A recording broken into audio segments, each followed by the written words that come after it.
2025 में 26 अगस्त onward historical peaks देखी।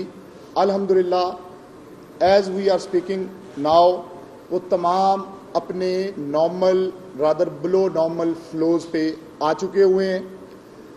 इसमें अगर चनाब की बात की जाए तो मराला से लेके पंजनत तक अब किसी भी मुकाम पर कोई बड़ा पानी का रेला या पीक वो मौजूद नहीं है।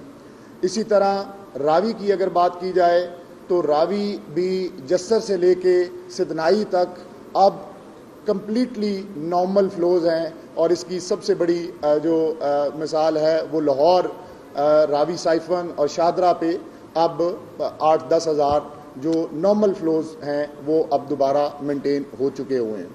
सतलुज पे भी नॉर्मल फ्लोज ही हैं, लेकिन बाकी दोनों दरियाओं के बनिस्बत सतलुज पे थोड़ा सा पानी का बहाव ज़्यादा है, लेकिन अब पीछे से पानी कंप्लीटली अब नॉर्मलसी की तरफ है और मज़ीद किसी किस्म के हाई फ्लो की वो बिल्कुल तवक्को नहीं है।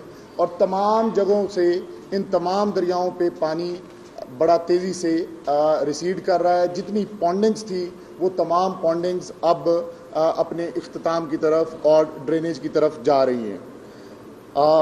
इसके साथ साथ अगर इस वक्त ओवरऑल ट्रबल स्पॉट्स की बात की जाए कि PDMA पंजाब या गवर्नमेंट ऑफ पंजाब को सैलाब जो फ्लड्स 2025 थे उनको देखते हुए इस वक्त जो हमारे लिए को इश्यूज़ हैं तो वो मैं आपके सामने गोश गुजार करूँ।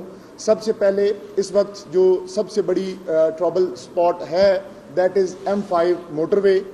और मोटरवे की जब मैं बात करूँ तो जलालपुर पीरवाला से झांगड़ा तक तकरीबन 22 किलोमीटर का ये एरिया जिसको पानी की बहाव की वजह से ये अंडर स्ट्रेस है।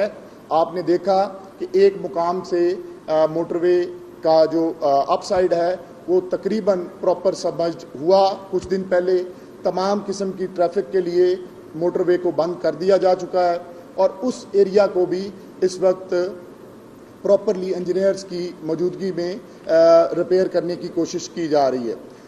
इस वक्त मोटरवे की तकरीबन 73 कल्वर्ट्स हैं जो इस 21 से 22 किलोमीटर के एरिया में अंडर स्ट्रेस हैं।